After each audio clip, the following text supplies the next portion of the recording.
Pues bien, sigamos adelante en este recorrido que hemos comenzado con respecto a esta temática importante, necesaria en los tiempos que corren, que corresponde con la terapéutica de las enfermedades espirituales. Recuerden que la ocasión anterior nosotros ya expusimos gran parte de lo que manifiesta o manifestaría en todo caso la salud originaria del hombre, ¿no? Tanto de el hombre como de la mujer, es decir, del ser humano. Y siguiendo pues en esta línea, podemos decir lo siguiente: puesto que el ser humano es tanto en su origen, como ya lo mencionamos, como en la constitución de su ser y en la orientación de su destino, un ser cristológico y por ende teocéntrico, solo volviéndose hacia Dios es que llega a ser verdaderamente humano. ¿Vale? Y esto es sumamente importante porque podemos entender que lo humano, por así decirlo, ¿no? Lo humano de la humanidad, a su vez, está conformado por tres aspectos igualmente sustanciales. En un primer momento, por el origen, pero también por la constitución de ser que nos corresponde en tanto humanos. Y por último, también nuestra respectiva orientación. De tal manera que en esta triple configuración, ¿no?, manifiesta que todos en tanto humanos somos teocéntricos y que por ende solo volviéndonos hacia Dios es que podremos alcanzar lo más humano de nuestra humanidad. Es más, podemos decir que solo así es que llegaremos a ser seres humanos reales. O sea, dicho brevemente, solamente uniéndose sin reservas a Cristo, a Dios, puede el ser humano ser humanamente real, es decir, humanamente normal, ¿vale? O sea, el hecho de volver a Dios e integrarse sin reservas a Él, ¿no?, manteniendo una comunión total, una unión sin reservas, no significa que nosotros alcanzaremos, por ejemplo, un estado de excepción, como si se tratara de una rareza que de una u otra manera buscamos adquirir, sino justo lo contrario. Lo que ocurre en todo caso es que recuperamos nuestra normalidad, tanto en el origen como en nuestra respectiva constitución y en nuestra orientación.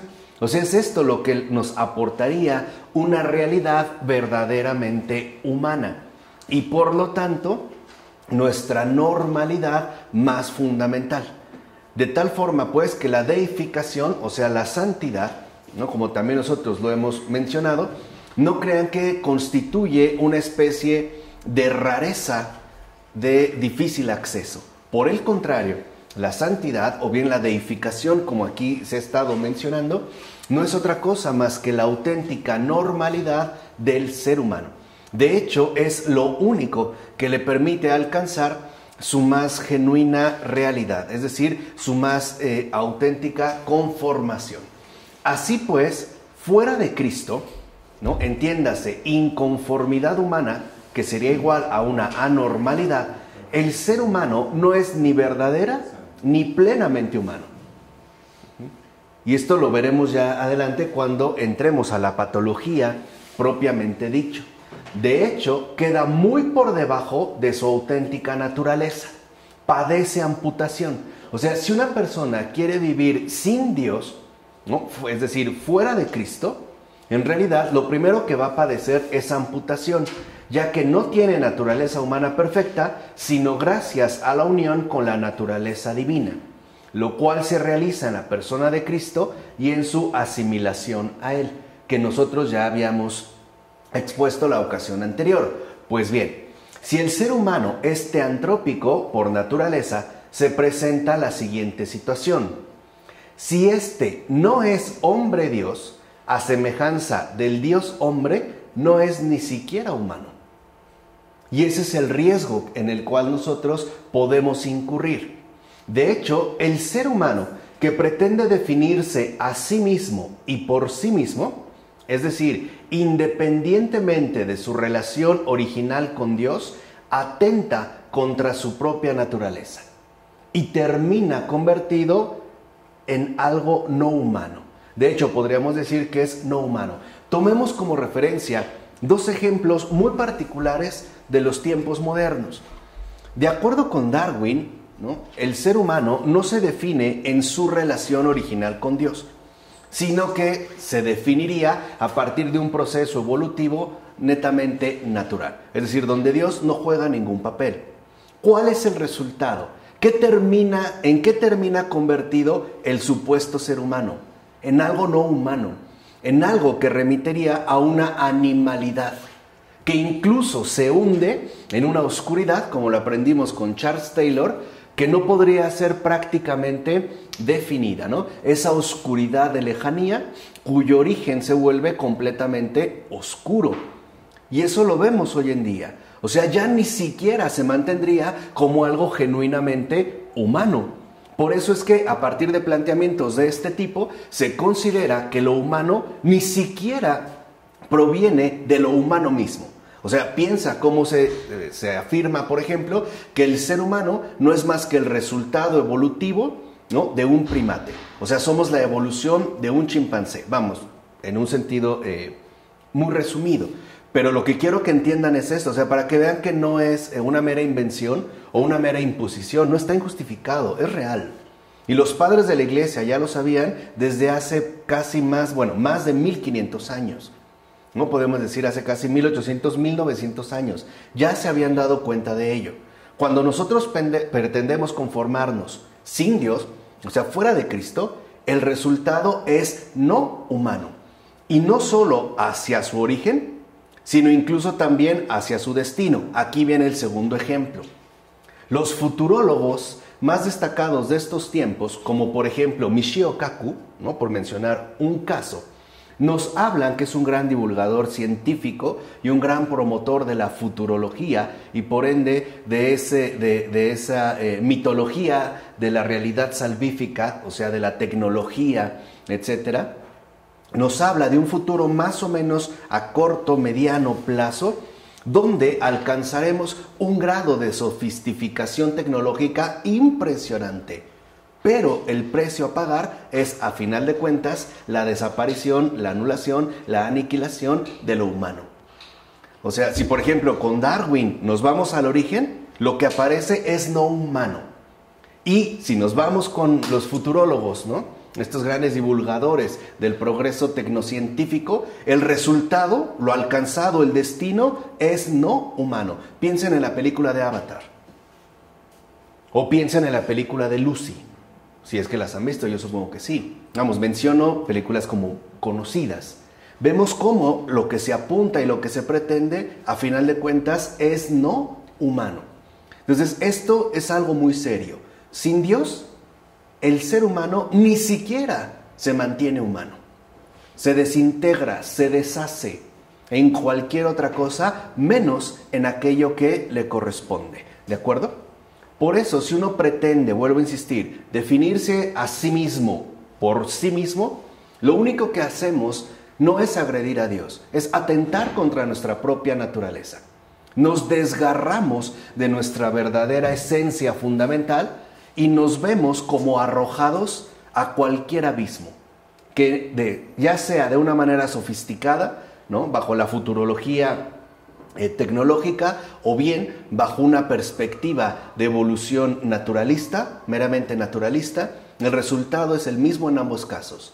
Lo que ahí emerge es no humano. El ser humano se desaparece. O sea, sin Dios, el propio ser humano se anula.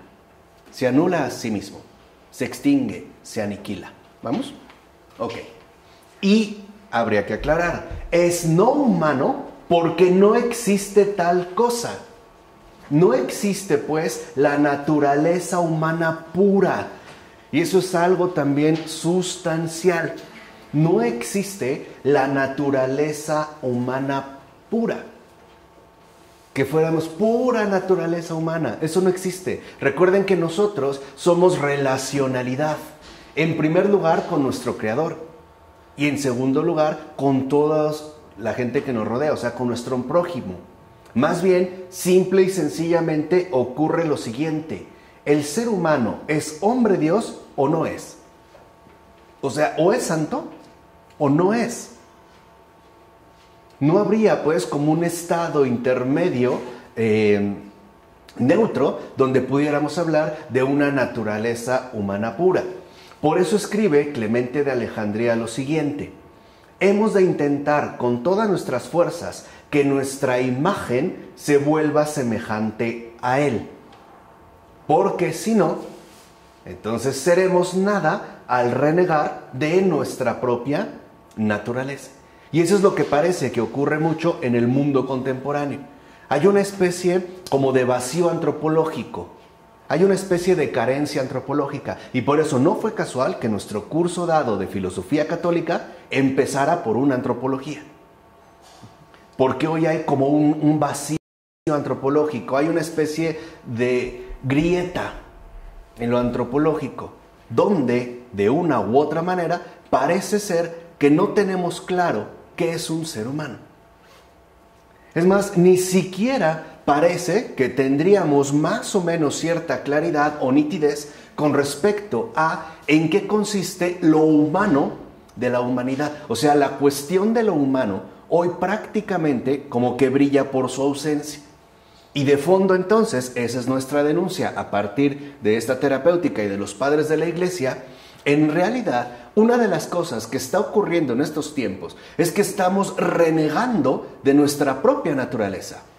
Por eso muchos consideran que somos productos naturales, o bien resultados, ¿no?, de fuerzas extraterrestres, o bien procesos que vienen del azar y que por lo tanto, y esa es la conclusión a la que hoy en día se está apostando, y eso es lo que me parece que nos debería de llamar mucho más la atención, porque ciertamente es una alarma muy fundamental. Si renegamos de nuestra propia naturaleza y nos hemos como desgarrado de aquello que en verdad nos conforma y por ende nos dignifica, o sea, el sostén de lo humano, entonces el resultado es muy simple. Si se reniega de la naturaleza humana, el siguiente paso es extinguirla. No tiene ningún sentido que permanezca. Y que de verdad no huelen este proyecto de aniquilación de lo humano, que se ha disfrazado de múltiples formas y procedimientos. ¿Qué de verdad no lo notan? O sea, ¿qué no notan este empeño, ¿no?, de extinción de lo humano?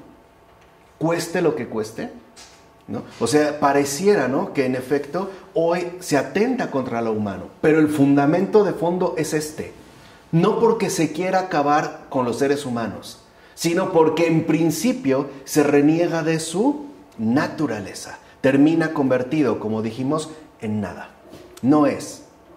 Y si deja de ser algo importante, algo esencial, pues entonces lo siguiente es su aniquilación, su extinción, ¿no? San Irineo, por su parte, dice: imitando sus acciones y poniendo en práctica sus palabras, estamos en comunión con Él. Y de este modo somos creados de nuevo. De aquel que es perfecto, desde antes de la creación, recibimos el crecimiento. Del único que es bueno y excelente, la semejanza con Él. Por su parte, San Isaac el Sirio señala que nuestros padres, para llegar a la perfección y a la semejanza, no dejaban de acoger en ellos la vida entera del Señor Jesucristo. Entonces, vean, hoy en lugar de acoger, más bien tal parece que nos hemos propuesto renegar de nuestra propia naturaleza. De ahí pues que los padres pongan énfasis en que la semejanza con Cristo, con Dios, se adquiere mediante la práctica de las virtudes. Por lo tanto, para los padres, las virtudes son en efecto la realización de la semejanza. Acuérdense que yo ya había aclarado cuál es la diferencia fundamental entre imagen y semejanza. Y dijimos, la imagen está dada, pero requiere que ésta se realice. Requiere que uno trabaje en ella precisamente para la semejanza, para alcanzar la semejanza. O dicho más brevemente, la semejanza, a diferencia de la imagen, requiere realización. Y la realización se da a través de las virtudes. Y en Cristo es que se revela el modelo único y perfecto del principio y el fin de toda virtud. ¿Cuál es el principio y el fin de toda virtud? O sea, ¿para qué se nos han dado las virtudes? ¿Para qué las requerimos? No para alcanzar un estatus moral de excelencia.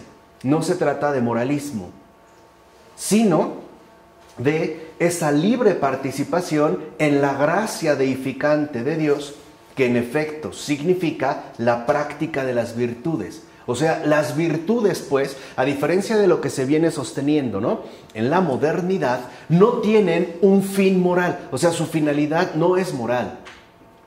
Su finalidad es teológica, es teantrópica. O sea, las virtudes están orientadas y están dadas en orden a la santidad. Acuérdense cuando vimos con Dietrich von Hildebrand la diferencia entre el bueno y el santo, que valdría la pena que le echaran un repaso. De hecho, valdría la pena que repasaran todas nuestras clases y todos los videos, para que vean cómo todo va apuntando, ¿no? Vamos ganando terreno, paso a paso. Pero nada ha sido ni relevante, ni necesario, ni accidental. Es providencial, creo que ya se han dado cuenta. Nuestros cursos son 100% providenciales. Ahora, esto es fundamental porque entonces el fin y el principio de toda virtud es esa libre participación en la gracia deificante de Dios. De tal manera que los padres entienden que la práctica de las virtudes consiste en acrecentar e intensificar cada vez más esa libre participación en la gracia deificante de Dios. O si lo quieren ver en términos mucho más sencillos, la práctica de las virtudes significa aprender a recibir cada vez más todas las gracias que Dios nos ofrece. Eso es, recibir lo que Dios nos da. Para eso se requieren las virtudes. Así pues, las virtudes significan, como enseña San Máximo el Confesor, participación libre en la vida de Jesucristo. Se trata, fíjense, de una vida de sabiduría, justicia y santidad. Vida misma de Dios en perfecto acuerdo e integración, la cual permite al ser humano convertirse en Dios al recibir de Dios ser Dios. Recuerden que ahí radica todo. Y en esto consiste precisamente el profundo designio del Padre, del Hijo y del Espíritu Santo. El designio profundo de la Trinidad es que el ser humano reciba de Él, del Padre, del Hijo y del Espíritu Santo, el ser Dios.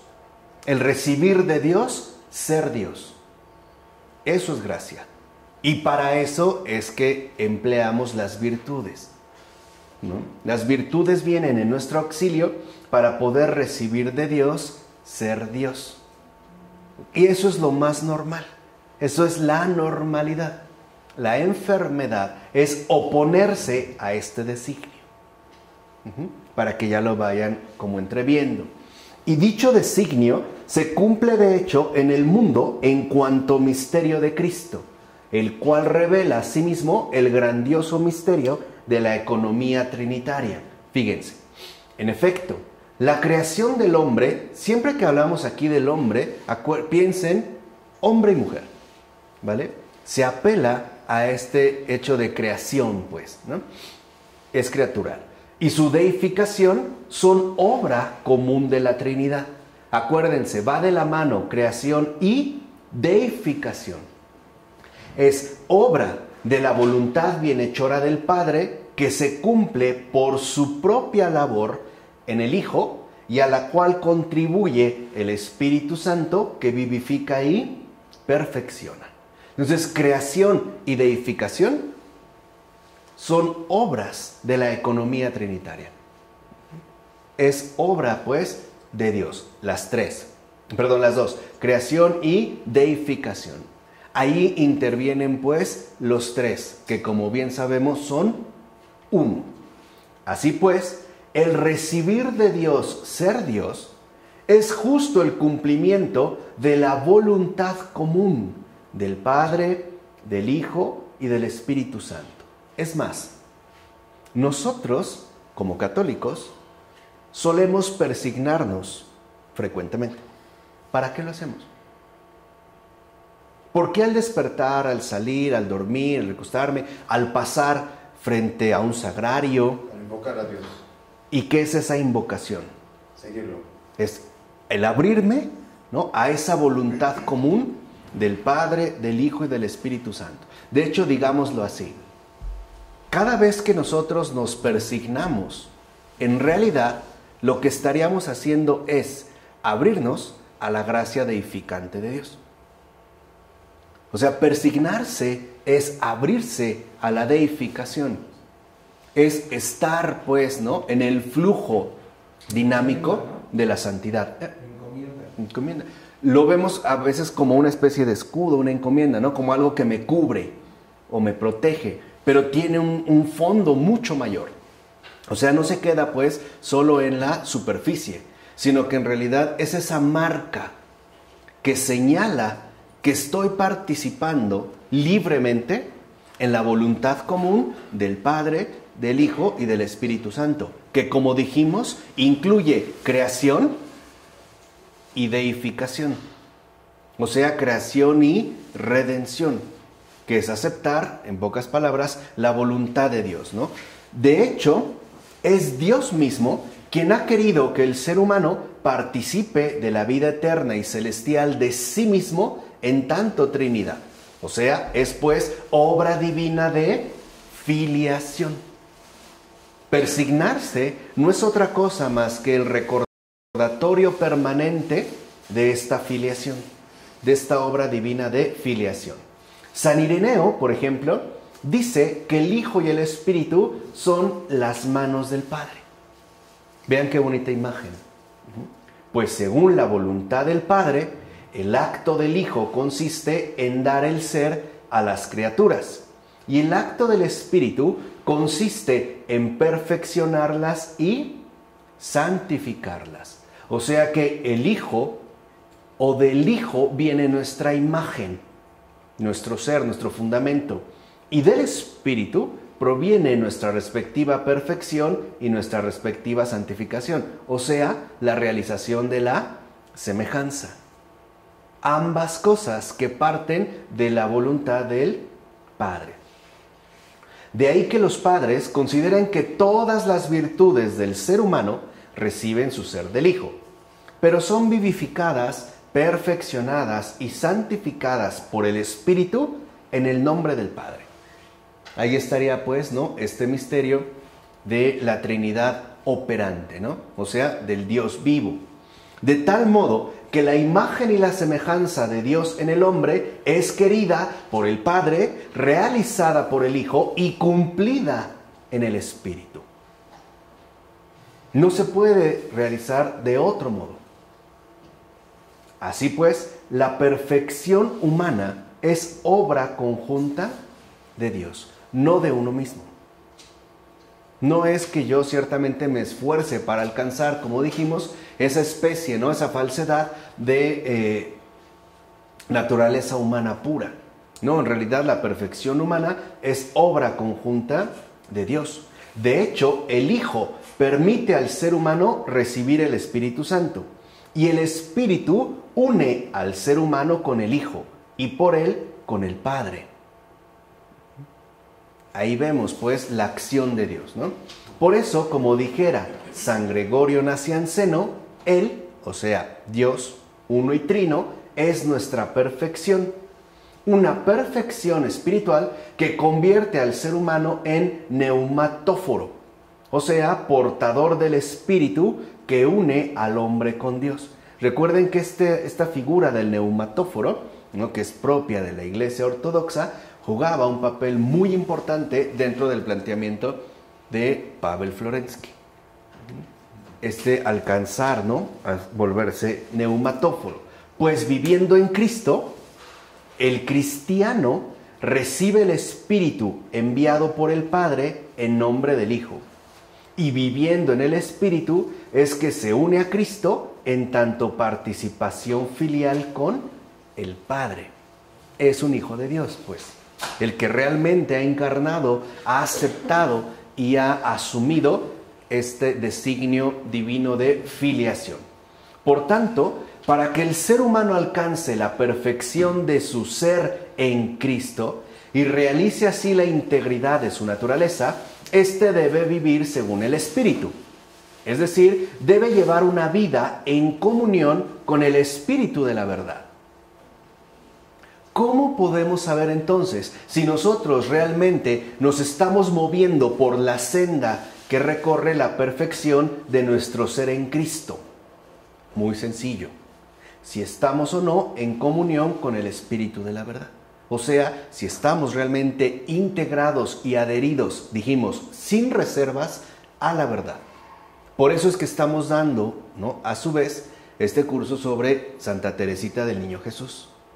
Para que vean cómo en eso consiste, no es algo que tratamos de recalcar la ocasión anterior, el perfil fundamental, la base, pues, sólida de la santidad contemporánea, donde no puede haber falsedades de ningún tipo, y no solo exteriores, tampoco interiores.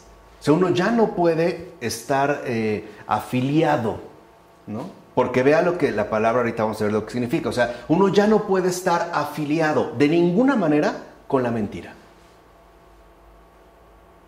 El que realmente se mueve en la senda que transita la perfección de nuestro ser en Cristo, ha roto radicalmente con la mentira. En cualquier forma, de cualquier manera, cueste lo que cueste. Ni siquiera permitiendo las más inofensivas formas de cortesía.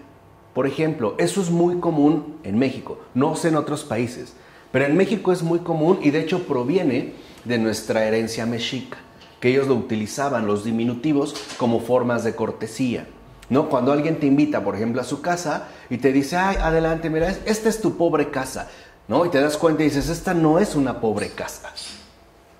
O sea, este es un caserón, ¿no? O mira, tengo una casita. No, esta no es una casita. O sea, son muchas casitas en una sola. O es que tengo unos ahorritos. No son ahorritos, es una fortuna. ¿Se entiende? O sea, ni siquiera tratarse, ¿no?, de rozarse mínimamente con la mentira. No. Eso es vivir en el Espíritu. Y eso es lo que el Señor dijo, ¿no? El ser adoradores en espíritu y ¿qué? Y en verdad. Entonces, nadie puede decir que realmente vive según el Espíritu si todavía tiene pactos secretos, ocultos, mínimos con la mentira. No está en la senda de la perfección cristiana, o sea, del ser en Cristo, ¿no? De hecho, es tal comunión lo que verdaderamente espiritualiza al ser humano en cuerpo, alma y espíritu. De hecho, para eso fue creado. Cada uno de nosotros fue creado para entrar sin reservas a una comunión total con Dios. Y por ende, para una adhesión sin reservas, esto es, integral a la verdad. Esa es nuestra tarea creacional.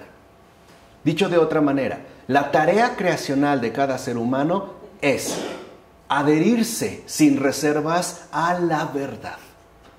Porque esa es la voluntad del Padre, del Hijo y del Espíritu Santo. Esa es nuestra tarea creacional. Eso es ser conforme a lo que Dios quiere. De hecho, eso significa ser colaborador, cooperador de lo que Dios realiza, de lo que Dios lleva a cabo. Por eso no es nada casual que mi admirado maestro Joseph Ratzinger utilizara como lema de su pontificado, cooperadores de la verdad. Desde ahí se dio pues un punto de referencia. Y esto nos está mostrando, ¿no? Nos está ya desvelando literalmente la columna vertebral de la santidad contemporánea. Si lo ven, es algo que en estos tiempos tiene una dimensión sobre todo ontológica. O sea, es una exigencia metafísica. No solo se trata de las grandes acciones, sino de la entrega total a la verdad. Por eso alguien como Santa Teresita del Niño Jesús no necesita virtudes heroicas o grandes hazañas. De hecho, es considerada patrona de las misiones y nunca salió. Por ejemplo, del Carmelo al que perteneció. Y por eso es capaz ahora de ofrecernos el caminito. Ya no es, por ejemplo, las grandes penitencias como San Simeón el Estilita, ¿no? Años arriba de una columna, sin sentarse, sin dormir, que nos puede parecer como impactante. Ya no es momento de esto. Ahora no se trata, pues, de hacer, sino de llegar a ser plenamente conformes, o sea, conforma a la verdad. Por eso les decía, no podemos nosotros afiliarnos, volvernos afiliados a la mentira. Porque el que queda afiliado es el que rompe y anula la filiación. Padece, pues, un efecto privativo. ¿De acuerdo? Bueno, así pues, solo realizando esta tarea creacional, el ser humano cumple su destino y vive conforme a su genuina naturaleza. El hombre verdadero que hay en nosotros es el hombre espiritual, escribe Clemente de Alejandría. El ser humano es pues tal cuando vive de verdad, es decir, según el espíritu. Y esto es bien importante, ¿no? Vive de verdad. O sea, cuando realmente su vivificación emana de la verdad. Por eso nosotros insistimos que la verdad es previa a la vida. De hecho, de la verdad brota la vida. Y Jesús nos los mostró claramente cuando dijo, yo soy el camino, la verdad y la vida. Por eso es tan importante que nosotros vivamos de verdad, o sea, que vivamos de la verdad, que realmente ella sea nuestro sustento, nuestro alimento, nuestro ser, que realmente se vaya integrando a lo que somos hasta que lleguemos a ser en Cristo, o a ser Dios según Dios mismo, ¿vale? En caso contrario, el ser humano queda incompleto, imperfecto y como muerto. San Ireneo lo afirma con claridad. Fíjense estas palabras de San Ireneo. Cuando el espíritu, al mezclarse con el alma, se une a la obra modelada, gracias a esta efusión del espíritu se realiza el hombre espiritual y perfecto. Y este es el que ha sido hecho a imagen y semejanza de Dios. O sea, el hombre perfecto es aquel que fue hecho en base a la verdad, sustentado en la verdad. Es obra de la verdad. Y añade, cuando por el contrario, al alma le falta el espíritu, la verdad, ese hombre, al permanecer psíquico y carnal, será imperfecto y poseerá la imagen de Dios en la obra modelada, pero no habrá recibido la semejanza por medio del espíritu. Es decir, permanece como humano, pero no alcanza su verdadera plenitud. ¿Por qué? Porque ya no se realiza conforme a la verdad. No vive de verdad, sino que vive o sobrevive de cualquier otra cosa. Ahora bien, son palabras también de San Ireneo. La carne modelada por sí sola no es el hombre perfecto. No es más que el cuerpo del hombre y por tanto una parte del hombre. El alma por sí sola tampoco es el hombre, pues no es más que el alma del hombre y por tanto una parte del hombre. Tampoco el espíritu es el hombre. Lo que constituye el hombre perfecto es la mezcla y la unión de todas estas cosas, que es obra del espíritu. Aquí hay una luz fundamental. Nosotros no podemos volvernos, por decirlo así, corporalistas, suponiendo que lo único importante es el cuerpo, como hoy en gran medida mucha gente tiende a aceptar. Por ejemplo, la apariencia corporal, o que todo va a depender de la salud corporal que tenemos. No podemos ser corporalistas, pero tampoco podemos ser meramente animistas, por decirlo de esta manera, ¿no? Anímicos, o sea, que todo es el interior, mis emociones, el alma y descuidar el cuerpo. O espiritualistas, ¿no? La elevación y digamos como el descuido de la realidad a la cual de hecho pertenecemos. No, para ser realmente perfectos tenemos que integrar cuerpo, alma y espíritu. Y lo único, y es en serio, escuchen bien, lo único que logra tal integración es la verdad. Cuando un ser humano no vive de verdad, no se mantiene en la verdad, decae tanto su cuerpo como su alma y su espíritu. Sé pues, se quebranta, ¿no? Se disloca. Así pues, el hombre perfecto y espiritual es el real beneficiario de la salvación en cuerpo, alma y espíritu. Pues los que temen a Dios, los que creen en el advenimiento de su Hijo y por la fe, permiten que more en su corazón el Espíritu de Dios, esos serán llamados con justicia hombres puros, espirituales, y que viven para Dios, porque poseen el Espíritu del Padre, que lo purifica y eleva a la vida de Dios. Por tanto, concluye San Ireneo, sin el Espíritu de Dios, la carne está muerta y es incapaz de heredar el reino de Dios. Pero allí donde está el Espíritu del Padre, está el hombre vivo. La carne, poseída en herencia por el Espíritu, olvida lo que ella es, para adquirir la cualidad del Espíritu y llegar así a ser conforme al Verbo de Dios. Y en todo caso, en esto consiste la salud del hombre íntegro y recuperado, o sea, salvado. De tal manera que la salvación es aquello que nos aporta el ser conforme al Verbo de Dios. Y este ser conforme al Verbo de Dios no es otra cosa más que nuestra verdadera ¿qué? Salud. En efecto, los padres sostienen que la salud para el ser humano consiste, de manera general, en lograr encontrarse en todos y cada uno de sus respectivos aspectos humanos en el estado que corresponde al desarrollo de su ser íntegro, o bien en adecuarse a su verdadera naturaleza, que como ya mencionamos consiste en ser conforme al Verbo de Dios, lo cual a final de cuentas corresponde con aquella perfección querida por Dios.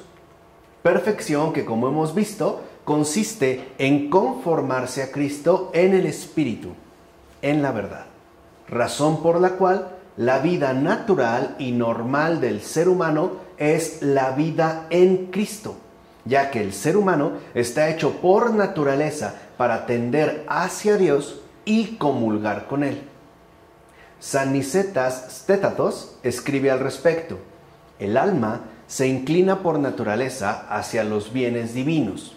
Esa es su propia tendencia. Y todos de una u de otra manera lo hemos experimentado. Unos, por ejemplo, a través de una añoranza melancólica y nostálgica por algo perdido, por ejemplo, bajo la perspectiva romántica. Otros, bajo una especie de anhelo no satisfecho, ¿no?, que parece evocarse, no, más bien volcarse hacia realidades deseadas, aunque no sean inmediatamente percibidas. O sea, en pocas palabras, el alma se inclina por naturaleza hacia Dios. Y la tendencia fundamental del alma humana es Dios, tiende hacia Dios. Esta tendencia no se va a quitar. Por eso, si no se dirige hacia Dios, terminará dirigiéndose hacia cualquier otra cosa, incluso hacia sí mismo, ¿no?, cerrándose. Lo veremos un poco más adelante. Pero en esta línea vemos cómo San Antonio el Grande afirma: buscar a Dios y servirlo sigue siendo para el humano una búsqueda natural. Es lo más normal, lo más natural. O sea que el alma es llevada por naturaleza a conocer y reconocer a Dios. Ese es su estado de perfecta normalidad, es decir, su más profundo signo de salud integral. ¿Cómo sabemos entonces si un ser humano está realmente sano o no? ¿Cómo realmente podemos saber si está sano o no? Por su relación con Dios. Si conoce y reconoce a Dios. Si no lo conoce, y peor aún, si aún conociéndolo no lo reconoce, entonces no podemos hablar de que haya realmente una salud integral. Ahí, de hecho, lo que veremos es que se está padeciendo una grave enfermedad. Así pues, la participación en la vida divina de la Santa Trinidad es la finalidad normal de la naturaleza y la vida humana. Para eso fuimos creados. Esa es nuestra tendencia. Y por tanto, en eso consiste nuestra verdadera finalidad. Por tanto, Para el ser humano, su estado normal de vida consiste en vivir unido a Dios con todo su ser, todo. Y por eso el mundo contemporáneo padece un grave estado de anormalidad y por ende de enfermedad multifacética, por no vivir unido a Dios con todo su ser. Ese es el verdadero malestar de estos tiempos. Cristo, de hecho, viene a recordar a toda la humanidad extraviada en qué consiste su normalidad humanamente saludable. Y eso es justo a lo que tendríamos que apuntar, a esa normalidad humanamente saludable. Y con ello muestra que el ser humano, cuando vuelve a Dios con todo lo que es para unirse a Él por completo, recupera su modo normal de vivir y por ende se vuelve conforme a su propia naturaleza.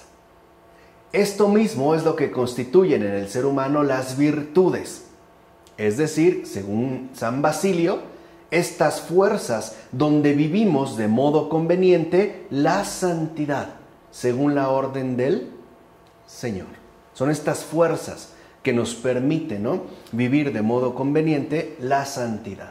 Por su parte, San Juan Damasceno señala que allí donde permanecemos en la naturaleza, estamos en la virtud. Y San Isaac el Sirio dirá también explícitamente que la virtud es el estado natural del alma. No es algo hacia lo que nosotros tendríamos que dirigirnos. Más bien es algo que tendríamos que recuperar. San Doroteo de Gaza muestra de igual manera que las virtudes permiten recobrarse y volver al estado de naturaleza por la práctica de los santos mandamientos de Cristo. Entonces lo que necesitamos es recobrarnos y volver al estado de naturaleza que nos corresponde, o sea, el estado natural del alma, que es la virtud y por tanto la santidad. Eso se llama conversión. La conversión no se limita digamos, al paso de unas creencias y prácticas religiosas por otras. Eso no es una conversión. ¿Qué es el estado natural del alma? ¿Estaba creada? O... Como fue creada, digamos, en su estado inicial. El estado natural del alma es tal y como nosotros fuimos hechos. Claro. O sea, ¿puedes definir también qué es el espíritu? El espíritu es, digamos, como que el obrar de Dios ya realizado. ¿El espíritu que tenemos es el espíritu de Dios en mí o es mi espíritu? Ya te entendí. Ok. Cuando hablamos nosotros de espíritu, el espíritu del hombre, es esa posibilidad que se nos da, esa capacidad más bien, para abrirnos a Dios y entrar en comunión con Él. Porque a final de cuentas también Dios es espíritu. Y por lo tanto, nuestro espíritu es la capacidad que tenemos para poder unirnos o entrar en comunión con Él.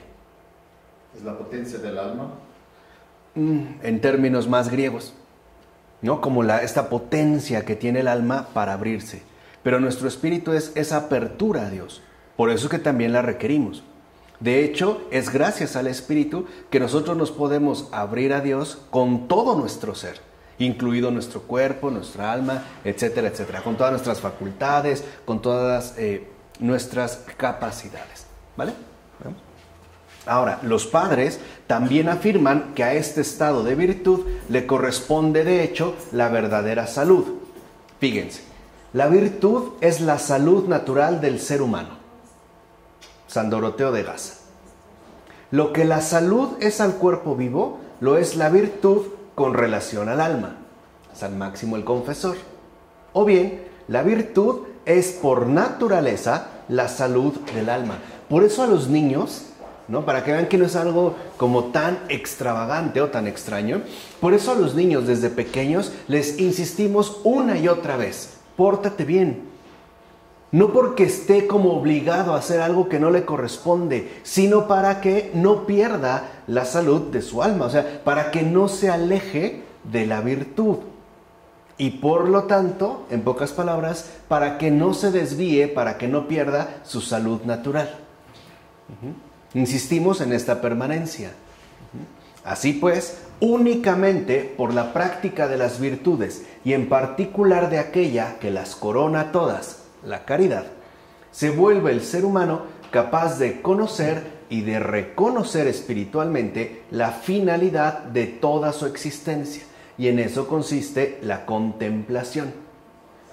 Ciertamente, el primer grado de esta contemplación, según los padres, corresponde a las razones espirituales de las criaturas, que en griego es logoi, o sea, en pocas palabras, el primer grado de la contemplación, de acuerdo con los padres, consiste en que nosotros vemos en las criaturas la presencia de su respectivo creador. Ese es el primer grado. No lo veo, eso veremos que forma parte de una patología espiritual, como algo desligado de Dios y por ende algo de lo cual puedo apropiarme a mi antojo y buscar obtener un determinado beneficio. Sino que en el primer grado de la contemplación uno no pierde de vista pues que las cosas provienen de un creador. Ahí están sus logoi. Y estas logoi, razones espirituales, que los padres llaman contemplación natural, son las que proporcionan al ser humano un conocimiento, reconocimiento verdadero de los seres y sobre todo lo elevan hasta su único autor, lo cual a final de cuentas proporciona la contemplación de Dios mismo y por tanto el grado más alto de perfección al que el ser humano está llamado por naturaleza, o sea, el paso de lo visible hasta el invisible. Hay dos grados de contemplación: ver a Dios en las criaturas, o sea, centrarse en lo visible para dirigirse al invisible, y el segundo grado es ya contemplar al invisible. Pasar pues de lo visible al invisible.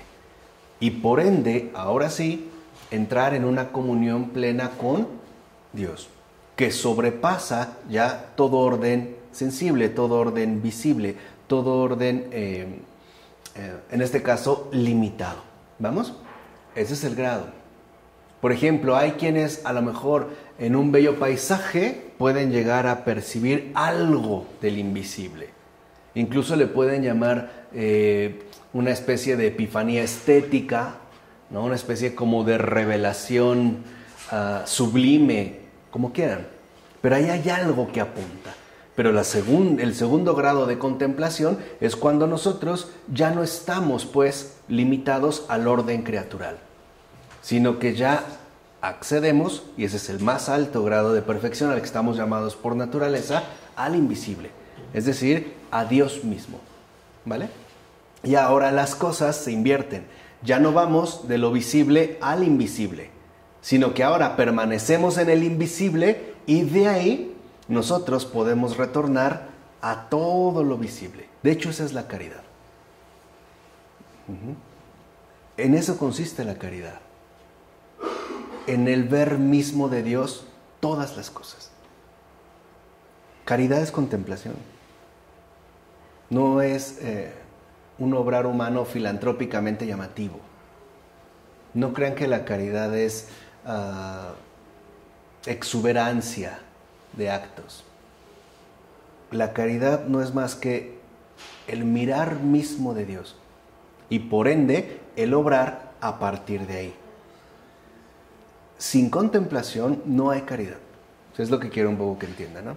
Van pues, son inseparables. En todo caso, es justo en esta visión de Dios que se realiza en la luz de la gracia increada, esto es por medio del Espíritu Santo, que el ser humano es plenamente sanado y por ende deificado. Sin embargo, tal resolución definitiva no puede ser alcanzada sin antes afrontar y curar todas aquellas enfermedades espirituales que tanto nos aquejan y perjudican. Entonces, quédense con la imagen de nuestra resolución definitiva, esa visión de Dios. Claro, está muy lindo, suena maravilloso, es extraordinario, pero no podremos llegar si primero no afrontamos y curamos todas aquellas enfermedades espirituales que nos interrumpen nuestra respectiva realización, o sea que tanto nos perjudican. ¿vale? Entonces, quédense con la idea de nuestra salud integral para que podamos ahora iniciar lo que correspondería plenamente a la patología de nuestras enfermedades espirituales. Bien, entonces les decía, mantengan por favor esta imagen clara de la salud real que nos corresponde, de esa visión de Dios que en efecto, ¿no?, significa, por otra parte, nuestro estado de salud real, ¿no?, integral, nuestra salud integral. Y dijimos, no podemos acceder si primero no afrontamos y curamos todos esos graves obstáculos que nos están impidiendo alcanzar nuestra respectiva realización. Ahora, ¿cómo sucedió? Bueno, a través de que las enfermedades aparecieron.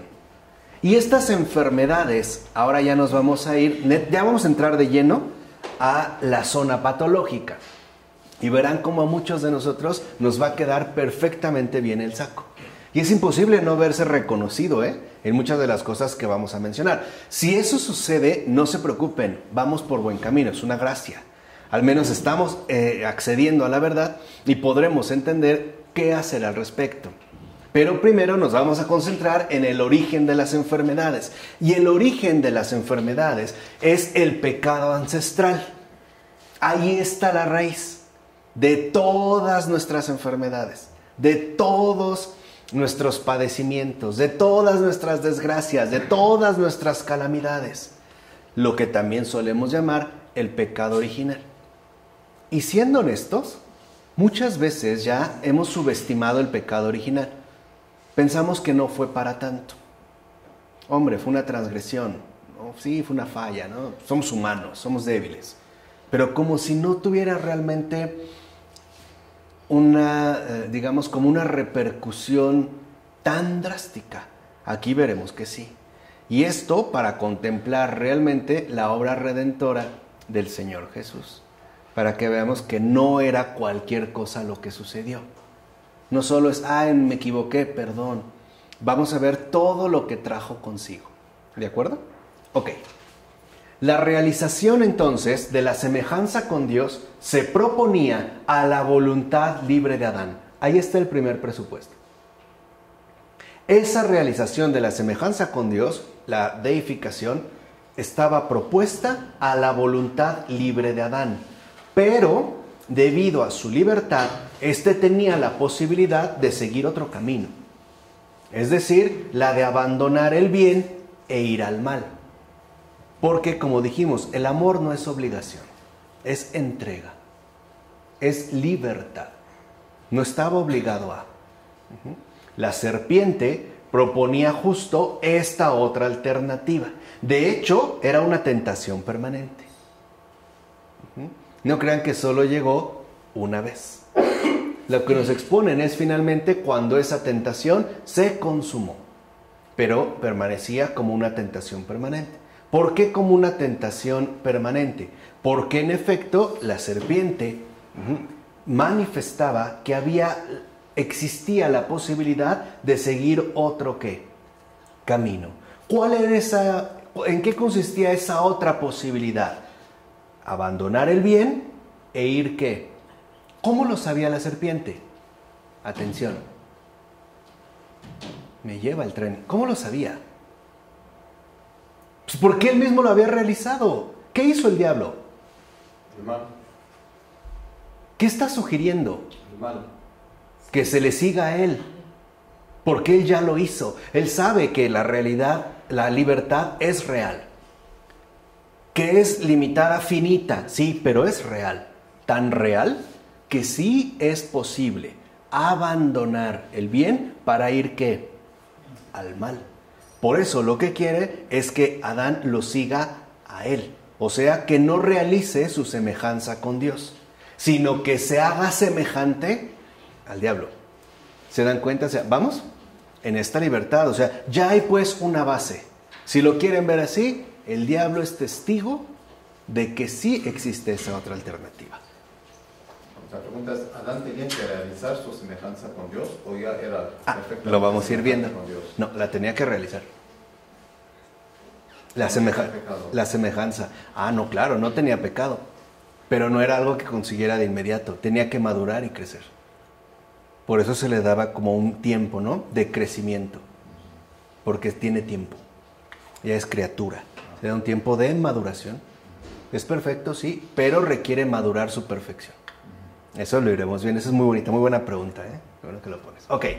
Y la función, fíjense, de dicha tentación era la de poner constantemente a prueba la voluntad humana y dar así fuerza, firmeza y valor a su opción por Dios. O sea, ¿por qué dejó el Señor que la serpiente se quedara en el mundo, pues? Que estuviera cercana a Adán y Eva, o sea, al ser humano, porque podía ayudar a fortalecer la voluntad humana. ¿Cómo? Dándole fuerza, firmeza y valor a su opción, ¿qué? Por Dios. Veremos que cuando uno le dice no al diablo, lo que realmente se fortalece, se incrementa, es la opción, ¿qué? Por Dios. O sea, era algo bueno. ¿Se acuerdan que el Señor cuando creó el Génesis y vio que todo era qué? Bueno. Ahora ya creó, si lo ven en el Génesis, ¿no? Ya creó Dios. Pero antes de que se cree lo material, el mundo había separado la luz de las ¿qué? Tinieblas. O sea, ya se había dado la caída de Satanás. Y a pesar de eso, vio que era ¿qué? Muy bueno. Y no solo bueno, era muy bueno. Porque en pocas palabras, hasta la fecha, se nos permite ser tentados por una simple razón. Para dar firmeza, fuerza y valor, valía a nuestra opción por Dios. O sea, para ejercer a la perfección nuestra humana libertad. Eso es lo que quiero que les quede muy claro. Y esto está desde la base, está desde el principio. Porque sigue, a final de cuentas, sigue siendo bueno. No porque el diablo sea bueno.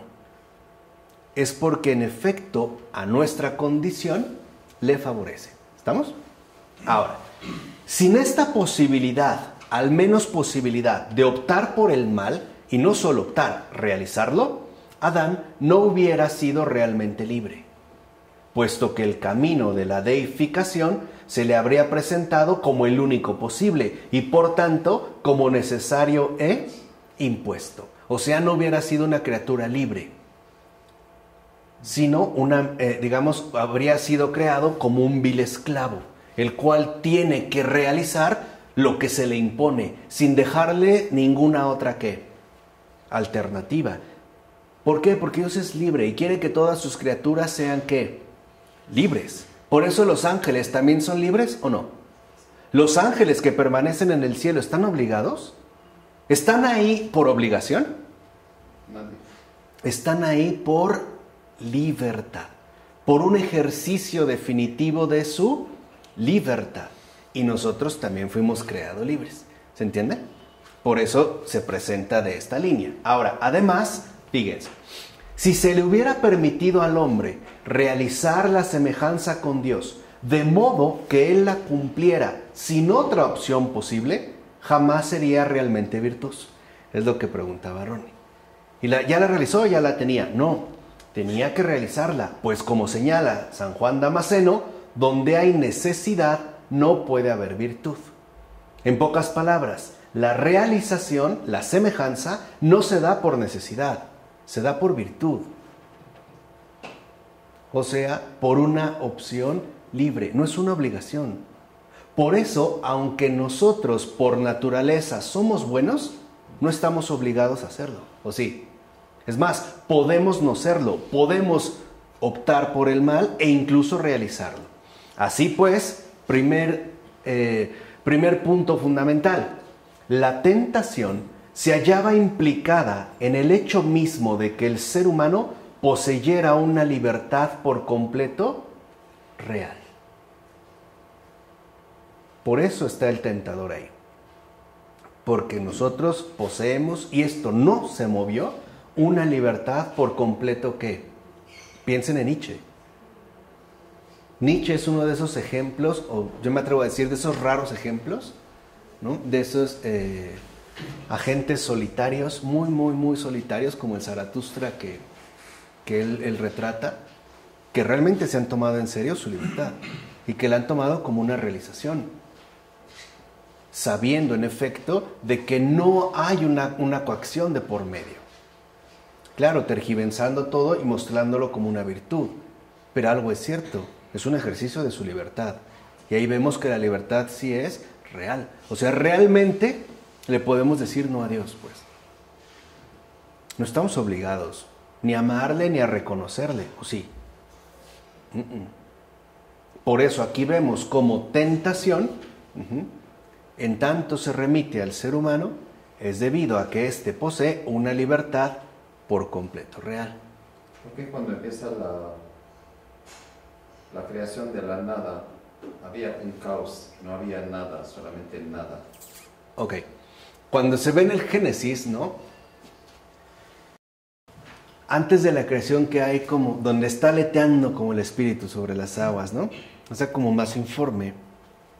No es que, digamos, cree, como dicen, de la nada, sino que lo que hay ahí previo es aquello a lo cual Dios, digamos, pretende ya darle forma, como a manera de un deseo, ¿no? Que va a cumplir, que va a realizar, pero que va a tener como un fundamento mayor. O sea, no solo la creación, sino en primer lugar la redención. O sea, cuando dice que había como caos, ¿no? Como desorden, como si hubiera algo que él tuviera en este caso que arreglar. Pero en realidad este desorden es también la posibilidad de que lo va a crear, está fundado pues, en la libertad. Y por ende, en algo que no va a ser obligatorio. O sea, lo creado no está obligado, en este caso el ser humano, a mantenerse en el bien. No hay como un vacío. Y el espíritu revolotea como custodiando, que aunque esto puede caer, no se hunda por completo. ¿Sí? Más o menos. Hay como una relación. Ok. Por tanto, era necesario, escribe San Juan Damasceno, que el hombre fuera probado primero, pues sin ser probado ni tentado, el hombre no es en absoluto digno y por lo tanto ni siquiera libre. Por eso lo permite. Por eso deja que el tentador se quede. Porque al fortalecer su opción por Dios, el ser humano gana ¿en qué? En dignidad. Y por lo tanto se confirma en libertad. ¿Cuántas veces cuando nosotros tratamos de llevar una vida cristiana sentimos, ¿no?, la pujanza de las tentaciones? Y especialmente en aquello ante lo que solemos ser más débiles. Creo que lo hemos experimentado. Eso no es otra cosa más que una invitación providencial a confirmarnos en dignidad y en libertad. Ahora, ciertamente, todos los padres insisten en el hecho real de que Adán fue creado enteramente bueno por Dios. En el paraíso, es decir, en su condición natural, el hombre vivía íntegramente en el bien. Paraíso no es otra cosa más que la vida íntegra en el bien, que a su vez corresponde con nuestra auténtica condición natural. Por eso se habla de paraíso, en tanto se trata de una vida íntegra, integrada en el bien. Esto significa, fíjense, que no solo no cometía el mal, sino que incluso lo ignoraba. Pues la tentación le hacía conocer no el mal mismo, sino tan solo su posibilidad. Acuérdense, el diablo asumió esta posibilidad y la realizó. El hombre, Adán, ignora en principio el mal mismo. Solamente sabe de su posibilidad, o sea, de lo que el tentador al parecer le va ¿qué? Sugiriendo. Pero todavía, vamos, como que ¿no? Le da a conocer la posibilidad, pero el hombre no lo comete, por eso lo ignora, porque aunque lo ve como una posibilidad, realmente no lo ha ¿qué? Realizado. A ver, imaginen una persona que en su vida ha probado una droga, cocaína. Sabe de que ahí hay algo, de que se siente algo, intuye, ¿no? Conoce que ahí hay otra vida, pero pues no, o sea, la ve como una posibilidad. Pero esto no significa que realmente conozca el mal que esto trae. De hecho, solo lo hará a partir de ser partícipe. O sea, de hacer que esto posible se vuelva ya una realidad. ¿Se entiende? Por eso el mal se mantiene al margen, como una posibilidad. Pero el hombre no lo conoce. De hecho, el mal como tal, fíjense, el mal apareció como consecuencia del pecado. Esto se ve en el Génesis, capítulo 3, versículo 22. No como su principio. Cuidado, cuidado. No es que primero hubiera ya un mal y entonces del mal después derivó el pecado. No. Es al revés. Es a partir del pecado que brota el mal. No al revés. O sea, Dios no es una dualidad que requirió bien y mal para crear todo en una especie de armonía, ¿no? Como un yin y yang. No. El mal, por eso les decía, no es en absoluto necesario. No se necesita para nada. El mal como tal no aparece como consecuencia del pecado, no como su principio. O sea, no es que hubo pecado porque previamente había un mal. Veámoslo de esta manera. En el paraíso, el mal solamente existía en la serpiente Satanás. Y, como dice San Macario de Egipto, este no podía alcanzar de ninguna manera la creación mientras Adán siguiera siendo su rey.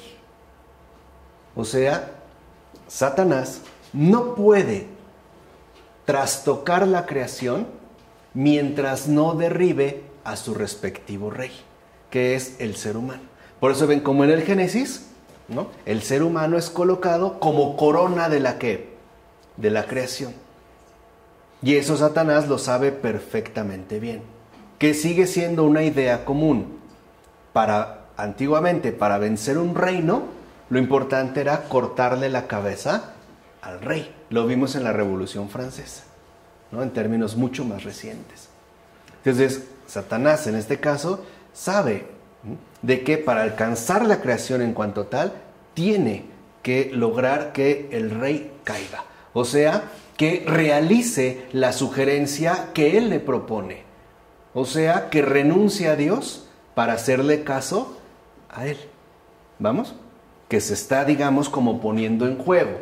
Además, Satanás no poseía ningún poder sobre el primer hombre. No podía más que tentarlo. Y esta tentación permanecía sin consecuencia alguna mientras aquel se negara a consentir en ella, como lo dice Marcos el monje.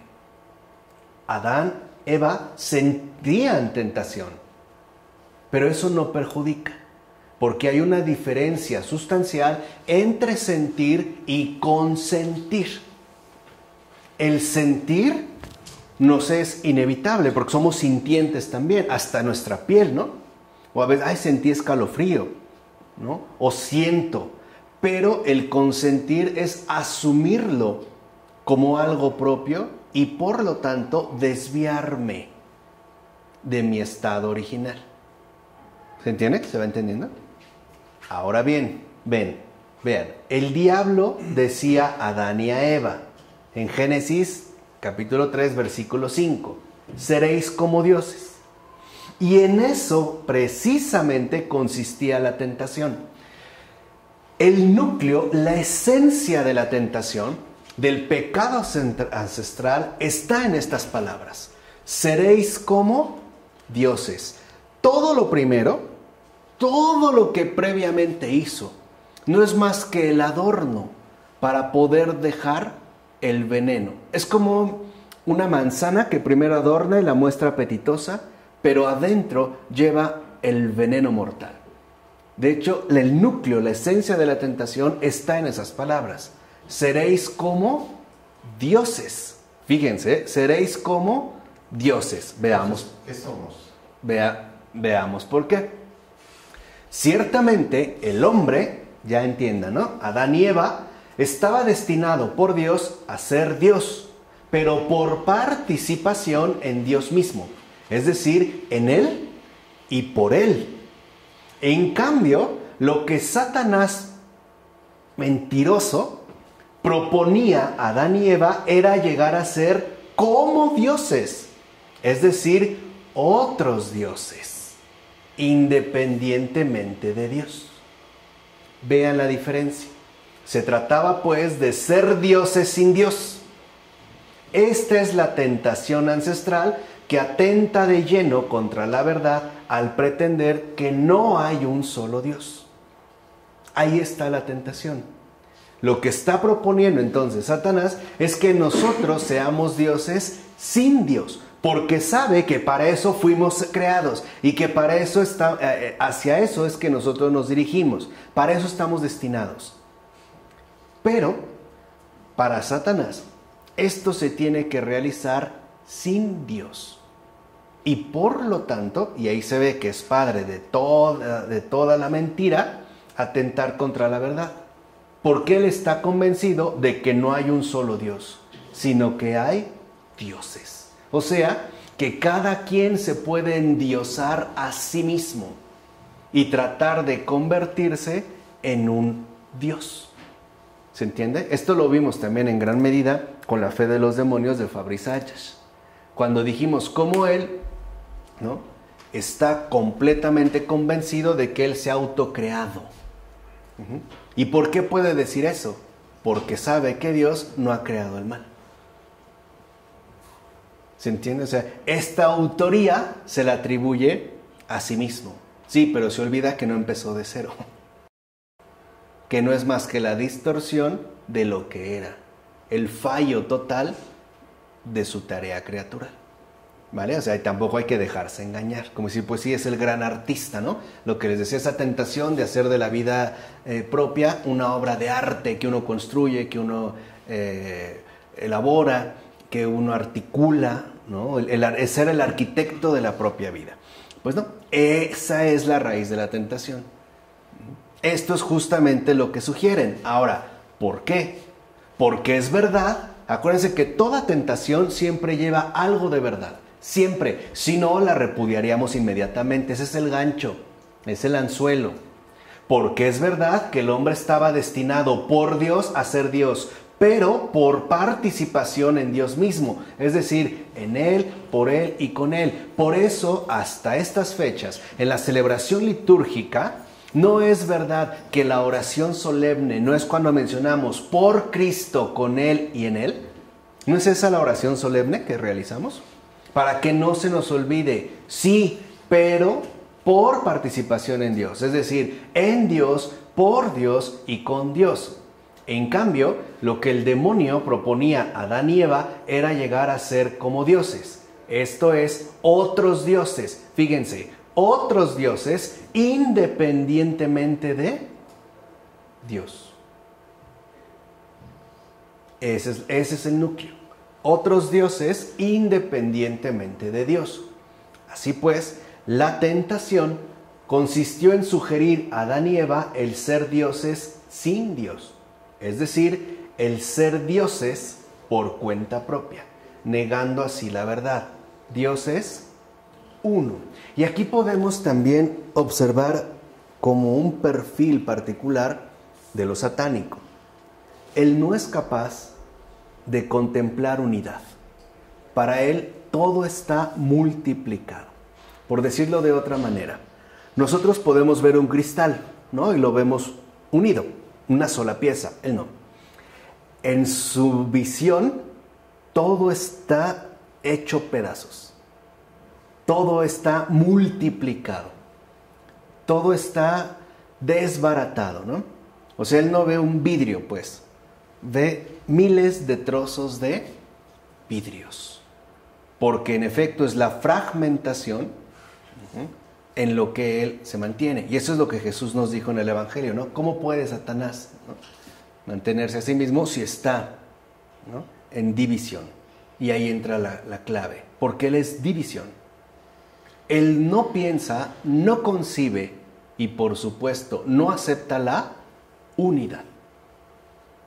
Para él lo importante es la división. Por eso hay que tener cuidado. Esa tentación ancestral, que hoy en día no se le llama pecado original, se le llama autonomía, y por eso estudiamos la invención de la autonomía, que no era otra cosa más que el obrar satánico, ¿no?, en el mundo moderno, a partir de un desarrollo filosófico. En realidad lo que esconde es división. ¿Qué significa entonces seréis como dioses? División, separación de Dios. No permanecer unidos a Dios, sino separados. Esa es la tentación permanente. ¿No la seguimos padeciendo? Hoy de mil y un maneras también sofisticadas, pero de esencia igual. En cada pecado. Sí. La división, la separación. ¿No? Esa era, digamos, como la sugerencia constante. Ahora, de ahí que al ceder aquí sí a la tentación, o sea, a la sugestión del maligno, el hombre, Adán y Eva, quiso hacerse Dios por sí mismo. Quiso pues autodeificarse, y en esto consistió su pecado. El pecado ancestral consiste en esta, digamos, como opción por la autodeificación. O sea, en renunciar a la unidad para hundirse o someterse a la división. Y el primer, digamos, efecto que trae consigo el pecado es que ahora el hombre, Adán y Eva, se quieren hacer Dios, ya con mayúscula, por sí mismo. O sea, ya ellos se van a mover conforme a un impulso o un propósito férreo de autodeificación. Se quieren autodeificar. Quieren ser otros dioses. Ciertamente, tal autodeificación implicaba asumir una afirmación absoluta de autonomía, que es lo que hoy seguimos insistiendo, ¿no? ¿O no? O sea, nosotros, y lo veremos más adelante, hoy en día parece que en lugar de recuperar nuestro estado original y natural de humanidad, estamos más bien empeñados en exaltar y hasta presumir nuestra condición de humanidad caída. Por eso hablaremos del hombre caído, ¿no? Hoy hablamos abiertamente como hombres caídos, por ejemplo, tratando, ¿no?, de alcanzar una afirmación absoluta de autonomía, lo cual de fondo significaba un deseo de prescindir de Dios para pretender ocupar su lugar.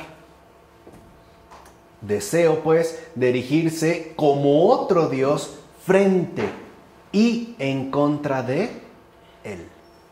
Ahora yo ya no estoy con Dios, estoy frente a Él.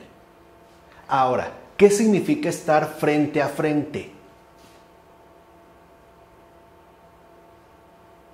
De entrada, separados, ¿no?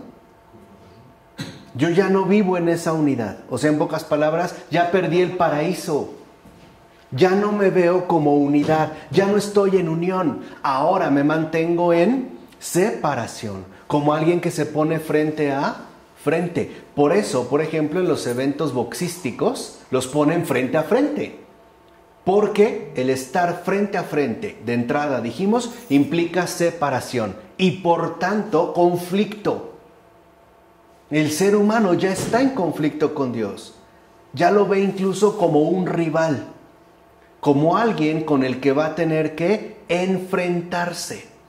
Ya no está ahora entonces con Dios, en unión con Dios. Ahora ya está frente a Dios y por tanto, a final de cuentas, ya está en contra de Él. ¿Por qué está en contra de Dios? Pues porque ya está a favor de sí mismo. Por eso, ¿se entiende esto último? Que es tan sustancial. En eso consiste su pecado. ¿Se entiende ahora en qué consiste el pecado? O sea, no crean que es una mera falta, ¿no? Como a veces se supone por desobediencia, es por realmente, ¿no?, la revolución total que esto trajo consigo. Ahora el ser humano, vuelvo a repetir, ya no está con Dios, ya no está en unión con Dios, ya está frente a Él. Ya está, pues, como algo separado. Por lo tanto, en una postura de enfrentamiento. Ya ahora está en contra de Dios. Ese es su pecado. El paraíso se perdió. Para él, la unión ya no es tal. Ahora, lo primero que impera es la división, la separación. Por eso de inmediato, ¿no?, al buscar esta afirmación absoluta de autonomía, se le abren los ojos y se ve que está, ¿qué? Desnudo, o sea, solo. Ya se ve a sí mismo y se va a esconder. Ahora, ahí ya empezamos a ver el efecto. ¿Han visto cuando alguien toma un veneno? Bueno, ojalá no, ¿no? Pero ¿han visto una película cuando alguien consume una sustancia tóxica que empieza a generar efectos? ¿Cuál es el efecto central del pecado? El mal. ¿Dónde empezamos a ver el mal? Es como muy evidente. Y en la escritura se nos menciona, se va a esconder. Ya empieza a aparecer, a surgir el ¿qué? El mal. ¿Cómo lo vemos? En primer lugar, Adán y Eva, ¿habían conocido a Dios cara a cara o no? Sí, claro. Sí. ¿Habían vivido en unión con Él? Sí. Sí. ¿Existía el mal? No. No. ¿Sabían que Dios era bueno? Sí. ¿Por qué después se van a el mal esconder? sí existía, estaba en la serpiente, lo que dijeron. Ah, no, pero el tentador. Pero el mal sí, estaba en la serpiente, el mal. Existía. Pero, ajá. Sí existía. Ujú. Pero Era dijimos- su libertad de no escogerlo. Ok. Pero ese era, Sí, digamos, el existía pecado, ¿no? Sí. De ahí.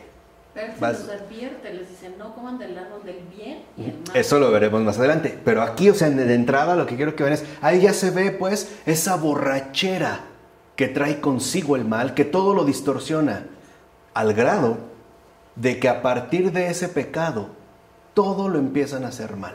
Todo. Para empezar, ya no reconocen a Dios como alguien bueno. Es más, el propio Adán dice, no es que te escuchamos venir por ahí y tuvimos ¿qué? Escogerlo. Miedo.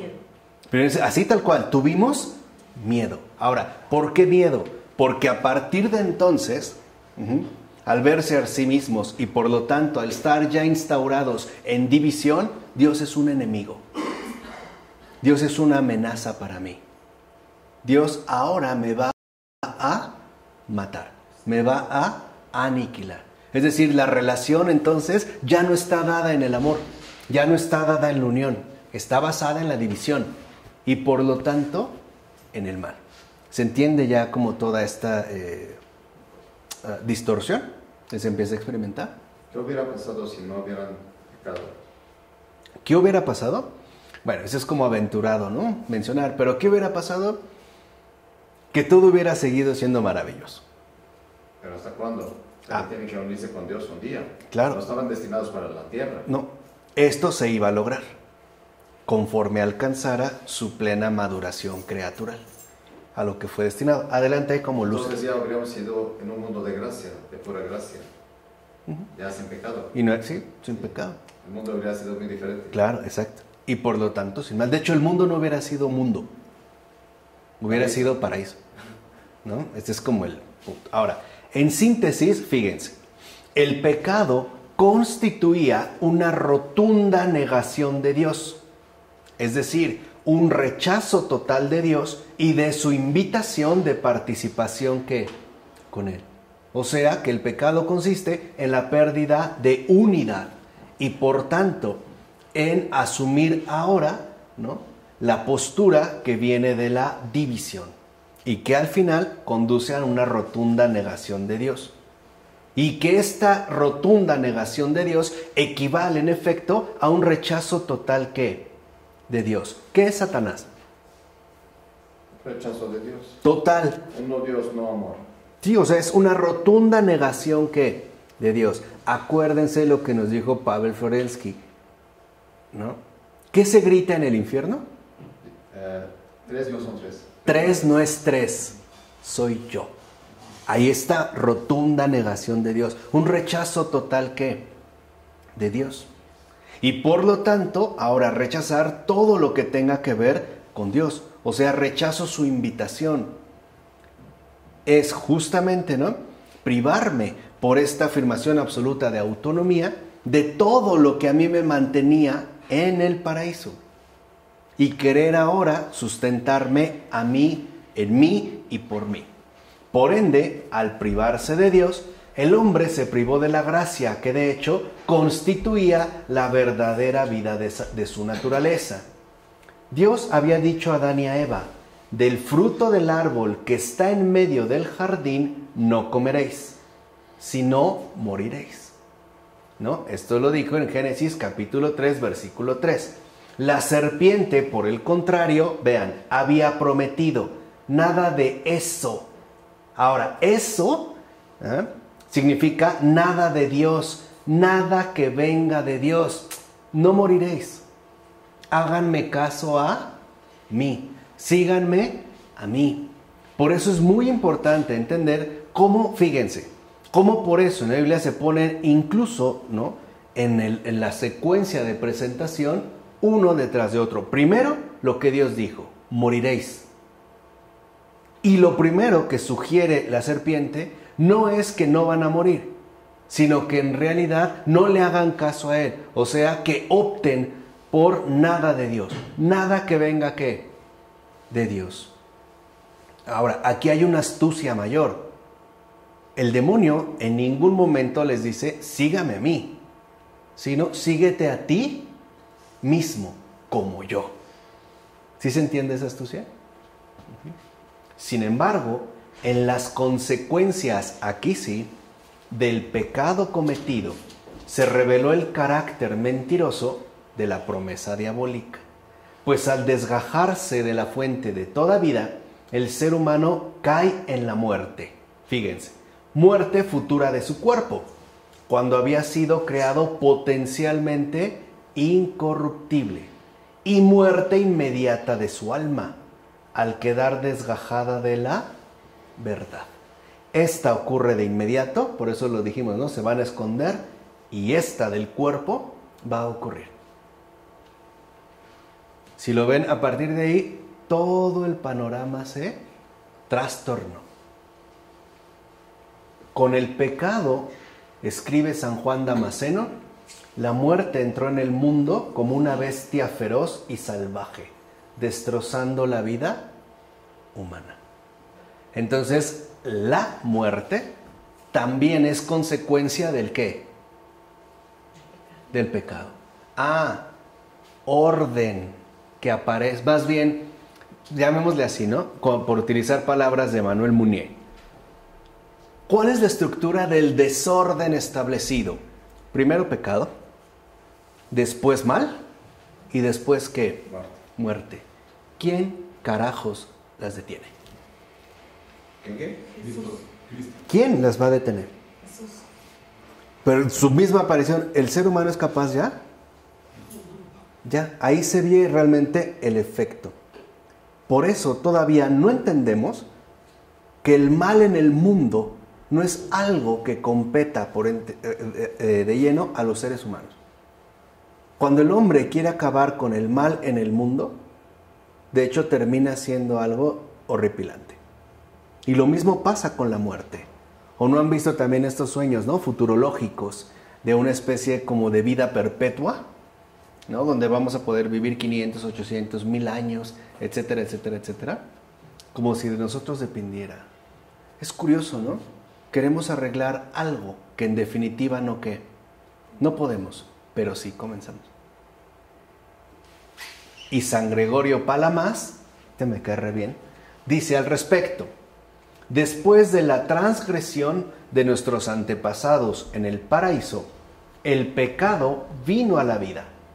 En cuanto a nosotros, estamos muertos, y antes de la muerte corporal sufrimos la muerte del alma, es decir, la separación del alma de Dios.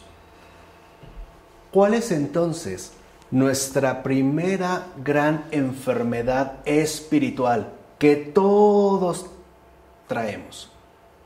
División, en lugar de unidad. Esa es la primera y la más grave de todas. La que nos impide amar. División. No amor. El no amor que no invita a la unidad, que no invita a la comunión, que no facilita la caridad, sino al contrario, que busca ciertamente destruirla, Y el ego. ¿no? Arruinarla. Esa es nuestra primer gran enfermedad espiritual. En lugar de unidad, división. Por eso, cuando a veces nosotros pensamos, ¿por qué nos puede costar tanto trabajo amar o superar, ¿no?, las situaciones que atravesamos? No entendemos que porque de fondo nuestro principio ya no está en la unidad, ya no está en Dios, sino en la división. Y por eso decía San Gregorio Palamas que nosotros estamos muertos. Creemos vivir, pero en realidad estamos muertos. Porque lo que padecemos de entrada es la muerte del alma, o sea, la separación del alma de Dios. Quiere decir que hay este efecto, ¿no?, producido de división. Recuerden que diabolos, en latín, es como el cuchillo que corta y divide, lo que separa, lo que fragmenta. Pero nuestra alma no está muerta, yo no estoy de acuerdo con él. Nuestra alma no está muerta, está oscurecida, pero no está muerta, porque tiene la esperanza. Entonces no está muerta, como él dice. Ah, no, pero aquí estamos hablando de Adán. De Adán directamente, o sea, del estado inicial, de Adán y Eva, ¿no? O sea, la muerte del alma, porque a final de cuentas lo que impera es salvación. Nosotros, claro, ya después de Cristo, Okay. sabemos, pero aquí no. No hay. Por eso dice que está oscurecida, ¿no? Bueno, el pecado viene a la vida, o sea, lo oscurece todo, ¿no? Okay. Estamos muertos, realmente muertos. Sí. Porque no había la certeza de que iba a llegar. Esto se supo hasta después. En ese momento, pues, algo pasa, ¿no? La separación del alma de Dios. Entonces primero que muere el alma, después el cuerpo. Al revés. Justo al revés. ¿Cómo? Primero, ¿no?, en este caso, la muerte se da en el alma. Y después vendrá la muerte en el cuerpo. ¿No es lo que dije? Sí, no, sí, perdón, sí, exactamente, ¿no? Primero el alma y después el cuerpo. Por eso, nuestra primera tarea terapéutica es pedirle al buen Jesús que erradique de nosotros cualquier vestigio de división, para que podamos de nuevo acoger esa unidad, para que volvamos a formar parte de la comunión y que Él expulse toda posible división. ¿Queda claro? Pero ¿Vamos? solo con la práctica, ¿no? Ah, no, por eso nuestra primera tarea terapéutica. Para que la voluntad tiene que Claro. estar de acuerdo. Poco a poco. Pero bueno, empezar. Sí, pero ya con la voluntad. Sí. Con la voluntad Ahorita- tiene que estar de acuerdo, porque puedes decirle esto a Dios y la voluntad no quiere trabajar y no quiere apoyar. Sí, al menos, digo, ir empezando, ¿no? Al menos detectar que en efecto nuestro factor constitutivo no es la unidad. Realmente es la división. Y por eso terminamos odiándonos unos a otros. Incluso estamos divididos contra nosotros mismos. ¿Cuántas veces me odio a mí mismo? Allí hay una división, ¿no? Me quiero meter, lo iremos viendo más adelante. ¿De acuerdo? Pero bueno, entonces no olviden en esta ocasión ya la imagen central de la salud original y por último también el origen de las enfermedades. ¿Vale? En nombre del Padre, del Hijo, del Espíritu Santo. Amén.